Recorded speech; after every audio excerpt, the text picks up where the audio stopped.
복된 소식 아름다운 소리 AM 1590kHz 시카고 기독교 방송입니다.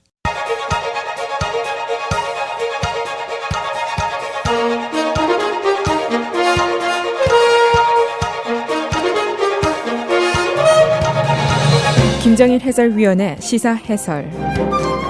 세상을 넓게 봅니다. 삶의 지평이 넓어집니다.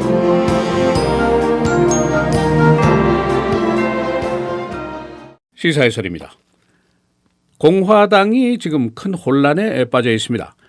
선거 28일을 남겨놓은 시점인데 어제 공화당 수장인 폴 라이언 하원 의장이 공화당 의원들 그리고 하원 의원 출마하는 후보들에게 트럼프 지지 여부에 대한 기준을 하달했습니다. 그 기준은 트럼프 지지 여부는 각자 알아서 해라 그런 얘기입니다. 그러니까 대통령 후보인 트럼프를 꼭 옹호할 필요는 없다 그런 뜻입니다. 이게 무슨 의미인가? 첫째는 트럼프 지지 옹호를 안 해도 된다는 라이선스를 준 것이다 그런 해석들을 하고 있습니다. 또 한 가지는 트럼프는 버려도 좋다 즉 대통령 선거를 포기했다 하는 의미가 아니겠느냐 그런 확대 해석도 나오고 있습니다. 여하튼 폴 라이언의 제1 목표는 현재 하원 내 다수당 자리를 계속해서 지키는 겁니다. 이것이 절대절명의 목표입니다. 뭐냐? 화이트하우스는 뺏겨도 컨그레스는 지켜야 한다. 그것 때문입니다. 그래서 오늘은 지난 금요일부터 시작된 트럼프의 몰락과 공화당의 혼란 사태, 지금 어떤 상황에 있는지 또 왜 이런 일이 벌어지고 있는지 살펴보도록 하겠습니다. 공화당이 지금 시빌 워에 빠졌다, 내전 상태다라고 언론들이 어제부터 보도를 하고 있습니다. 폴 라이언 하원 의장이 제1목표 고수의 책임이 있습니다. 하원 내 공화당 다수, 이것은 기필코 유지해야만 되는 목표입니다. 만일 화이트하우스도 뺏기고 하원도 다 뺏기면 앞으로 2년 또는 4년 동안 공화당은 그야말로 빈 껍질만 남게 되니까 그야말로 절대절명의 목표라고 볼 수가 있습니다. 지난 금요일에 폭로된 트럼프의 추잡한 비디오 그리고 오디오 테이프, 이것 때문에 결국 여성표, 중도 성향의 표들 또 독립층의 표들, 이 표심들이 썰물 현상이 일어나고 있습니다. NBC 뉴스하고 월스트리트저널이 지난 주말에 폴링을 했습니다. 클린턴 대 트럼프 46대 35, 클린턴이 11% 앞서고 있습니다. 처음으로 두 자리 숫자를 리드하기 시작했습니다.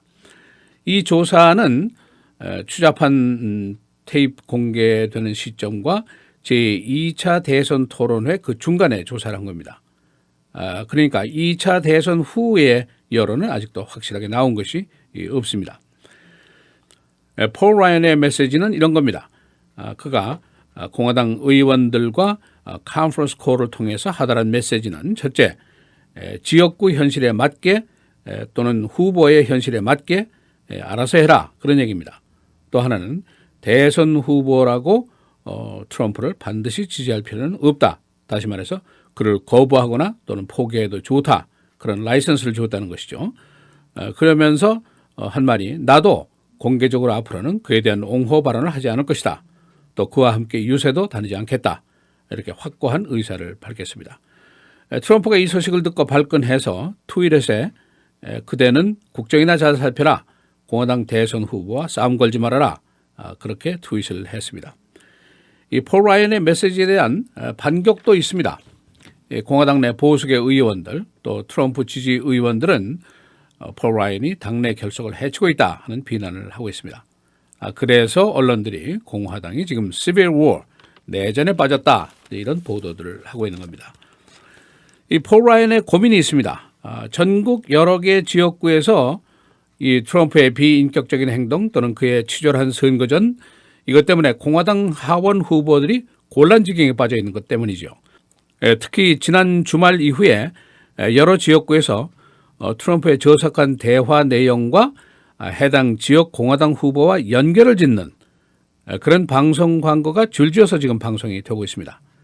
그러니까 이것이 공화당 후보들에게는 큰 위협적인 사실이 될 수가 있습니다. 금년 선거, 의회 선거의 현황을 보면은 상원의 경우에는 공화당이 한 4석 차이로 다수당이 되어 있습니다. 그러니까 다수당을 뺏길 각오를 이미 하고 있다. 그런 얘기까지 나오고 있습니다. 뭐냐, 대통령을 뽑는 선거의 해는 항상 상원의원 선거에서 민주당이 승세를 탔습니다. 그러나 하원은 한 30여 석 앞서고 있기 때문에 이건 만만치가 않습니다. 그러나 공화당 의원 선거가 곳곳에서 불길한 예상들이 나오고 있습니다. 그래서 궁여지책으로 나온 말이 바로 폴 라이언의 어제 메시지입니다. 지역구에서 각자 알아서 해라. 트럼프를 버리려면 버려라. 그런 뜻이죠. 우선 하원부터 살고 보자. 그런 뜻이라고 볼 수가 있습니다.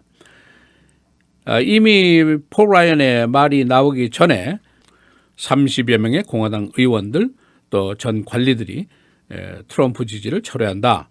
또 트럼프 사임을 해라. 이런 요구까지 하고 나온 사례가 있었습니다. 여론조사를 해보니까 그 추잡한 테이프가 공개된 이후에 또 2차 토론회가 시작되기 바로 전에 신속하게 조사를 해보니까 46대 25, 클린턴이 11% 우세한 것으로 나왔습니다. 바로 지난주 중까지만 해도 폴링 결과 클린턴이 6% 우세에 그쳤습니다. 그러니까 지금 한 2배가 껑충 뛰어올랐다고 볼 수가 있습니다. 스윙 스테이트에는 어떤 형편일까? 아직 조사된 것이 없습니다. 이제 더 중요한 것이 있는데 2차 토론회 이후의 민심은 어떻게 가고 있는가? 이게 중요한데 1차 토론회 이후에는 클린턴이 5%, 6% 상승을 했습니다만 과연 2차 토론회는 어떻게 될 것인가? 그것이 이제 가장 궁금한 사항입니다. 2차 토론회, 미국 선거 토론회 사상 가장 내스티한 토론회였다 하는 평을 받고 있습니다. 그러니까 트럼프의 전략이 매우 철아, 한마디로 이겁니다. 인신공격도 하고 빌 클린턴도 치고 그것이 현상 타개를 하고 돌파구를 찾는 유일한 방법이 이렇게 판단한 것으로 보여지고 있습니다. 과연 이것이 먹혔는지 이것이 이제 아직 확실한 증거가 나오지를 않고 있습니다. 지금 대체로 언론들이 지적하는 것을 보면은 공통적으로 트럼프가 1차 토론회 때보다는 잘했다 그런 평가들을 하고 있습니다. 또 클린턴의 전략을 얘기를 하고 있는데 트럼프가 매우 철화라고 나올 것을 이미 알고 강한 대응을 회피하는 전략을 세웠다는 것이죠. 그대가 파놓은 함정에서 그대가 한번 빠져나와봐 그런 심리입니다. 그래서 상대적으로 클린턴의 토론회 장악력이 떨어졌다 그런 평가를 받고 있습니다. 그런데 대부분 지적하는 사항이 또 하나 공통적인 거 있습니다. 트럼프가 클린턴에게 너는 제일 간다 했는데 이 말이 매우 고약하고 끔찍하다는 의견들이 다수의 의견입니다. 트럼프가 이메일 사건 등 클린턴이 거짓말을 했다고 비난하면서 만일 내가 대통령이 되면은 법무부 장관을 시켜서 특검을 설치하게 될 것이고 너의 비리를 캘 거야 라고 얘기를 하면서 그러면 너는 감옥에 갈 것이다 그런 얘기를 했습니다. 이때 클린턴이 저렇게 고약한 성미 가진 사람이 이 나라의 법을 좌지우지하지 않게 되니까 정말 다행한 일이다 라고 응수를 했습니다. 이때 트럼프가 받아치면서 Because you would be in jail. 그대가 감옥에 가게 되기 때문이겠지. 이렇게 얘기를 했는데 이것이 너무 내스티했다 그런 뜻입니다. 트럼프의 측근들조차 아연 실색을 했다는 후문입니다. 그의 선거본부장인 켈리언 컨웨이가 그 말이 즉 제일에 갈 거야 한 말이 그냥 경구적인 빈정되는 말적인 얘기가 아니겠느냐 이렇게 변명을 하고 나왔습니다. 그런가 하면 다른 측근은 그런 말은 독재 국가에서나 나오는 말이다 하면서 트럼프를 꾸짖었습니다. 곧 2차 토론회가 끝난 이후의 여론조사가 아마 이번 주 중에 나올 것으로 예상이 되는데 모두가 궁금한 사항입니다. 시사해설 김정일입니다.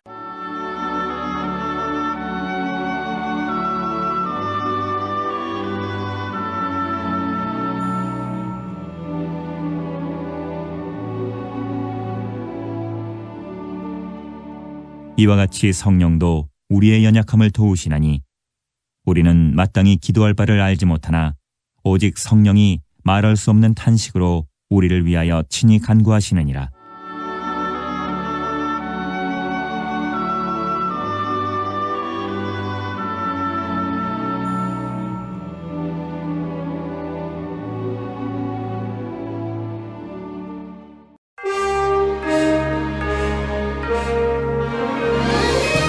헤드라인 뉴스입니다. 폴 라이언 하원 의장은 어제 공화당 의원들에게 대선 후보 트럼프에 대한 지지 여부를 각자의 판단에 맡기겠다고 말했습니다. 그는 자신은 트럼프를 더 이상 옹호하지 않을 것이며 더 이상 그의 유세에 참석하지도 않을 것이라고 말했습니다. 라이언의 메시지는 공화당의 하원 다수석 유지를 위한 목표를 갖고 있습니다.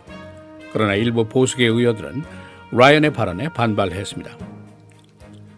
삼성은 모든 갤럭시 7 폰을 끄라고 요청했습니다.